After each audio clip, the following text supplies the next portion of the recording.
220,000 extra people on work for the Dole. Let's have a look. Hello everyone, Florian.Heise here, and welcome to another episode of HeiseSays. Still working through a stein of coffee, and I thought we'd have a look at this article from the ABC discussing, well, the potential for hundreds of thousands of extra people to be on work for the Dole. Now, a lot of people are receiving job seeker for the first time, probably in their life. And, well, a lot of the restrictions and requirements have been eased because of the lockdowns on the economy. They're going to get a taste of just the horrific reality of actually going through the social security system here in Australia when all of these, well, easing and flowing through the procedures disappears, and they're forced to work for the Dole, and they're forced to look for work, which is going to be pretty tough with a recession just beginning. Unemployment right now, according to the Australian Bureau of Statistics, has skyrocketed to 7.2%. Unemployment and underemployment is about 25% of the workforce, according to Roy Morgan's statistics. Pick your poison, guys. Which one do you prefer? So let's have a look at this, and let's see if work for the Dole will be a benefit to people, or it's going to be, well, a big shock. So work for the Dole facing a pandemic time bomb, says economic think tank. Rising unemployment in the wake of the pandemic could force hundreds of thousands of people onto work for the Dole program, costing the taxpayer hundreds of millions of dollars in extra costs, according to a new report. The report by progressive think tank Per Capita found an extra 220,000 people could be on the program by mid-2021, costing the federal government an extra $22 million. Per Capita said, based on conservative estimates, the total cost to government in supporting job-active services in the wake of the pandemic could exceed $300 million.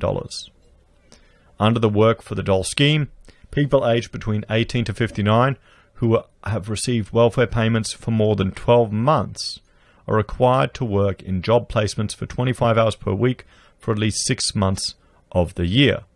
Now, I mean, this isn't going to hit people straight away in September, everyone, don't worry.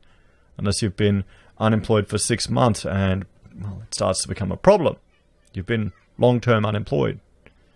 Well, not 6 months, 12 months. If you've been long-term unemployed and that just happens to hit in September, it's not going to be all the people who were put out of place by the pandemic that are suddenly going to hit the 12-month mark there. People in the scheme must attend the activities or risk having their welfare payments cancelled under the federal government's mutual obligation requirements, which are being introduced after being suspended in March. And it's only 25 hours per week. And hopefully it will give people skills, because if you've been on welfare for 12 months, something is going wrong. And I know some people will say it could be ageism in the economy there, and I understand that too. But you're not going to encounter that for, well, all the people under 40 there, are you? Safety concerns. The Australian Unemployed Workers Union Vice President Owen Bennett said the union was concerned work for the Dole sites were unsafe. I like it. I mean, unemployed workers, yeah, I know it's cruel, but I can't help but laugh. There's not going to be the safety processes that there needs to be in order to protect people on site from injuries, but also protect people from the infection and dangers of the pandemic, he said. Mr. Bennett said job seekers were worried about losing their payments if they spoke up about safety concerns. Notice safety is always, it's used as a way to manipulate people and used for political aims. I mean, if you're picking up rubbish outside on the streets, it's a very low risk. And the government just needs to ensure that safety procedures are in place. It's fine if they can lock down other aspects of the economy for safety concerns. They can ensure that the programs they implement are safe as well. Or they can lock those down too. When people are effectively bullied into work for the Dole, then it's very hard for them to stand up and say that the site is dangerous and that private provider is going to cut them off from doing so, he said. A report recently tabled in federal parliament into the 2016 death of work for the Dole participant Josh Park Fing found while the job agency involved had generally met requirements, there were key gaps in hazard identification and its incident management systems were inadequate. Mr. Burnett said little had changed since Mr. Park Fing's death. There's a culture of fear and intimidation that pervades the entire Work for the Dole scheme that's essentially bullying people to do stuff that they think is dangerous, he said. Because the unemployment benefit is the only income, they understandably are scared to actually speak up about it. I mean, here's the danger, guys. The big danger for this is that you're creating an underclass of people, of people who are working for this, frankly, rather pittance of an amount and doing jobs that they wouldn't normally do. This is why, is it designed as a way to disincentivize from people working on the dole? Or is it designed to push people into full-time employment or to actually get the skills? I mean, 12 months is a long period to be unemployed. I mean, let us know in the comments, what's the longest you've been unemployed, everyone? Has it been 12 months? By that time, there'll be some scarring in the people. And the problem is, we're hitting the first recession we've had in living memory of a lot of people. So a lot of people are going to have it pretty tough. Some people are going to have to be humbled and, change their expectations for employment and what they're willing to do.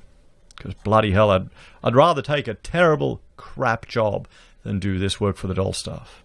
Maybe that's just me. Per Capita's executive director Emma Dawson said the Work for the Dole scheme would not cope with such an influx of people. In a labour market where we're likely to see a very high unemployment rate for a very long period of time, Work for the Dole is not going to do anything really to get people into work, she said. Ms. Dawson said she believed the money could be better spent to help people looking for work in the wake of the pandemic. The money could be much better spent used to create genuine support for people genuinely reskilling, retraining, work experience for people that have been out of work for a long time, and on mental health support, she said. Per Capita urged the federal government to conduct an urgent review of the Work for the Dole scheme. It is absolutely imperative that the government takes a very deep and very quick look at the way it operates, Ms. Dawson said. The government should consult to redesign the system in a way that will ensure the money that the government puts into it is actually being spent to support people to get jobs, rather than being spent to require them to jump through hoops to get a payment, she said. And I honestly think that's a very good point.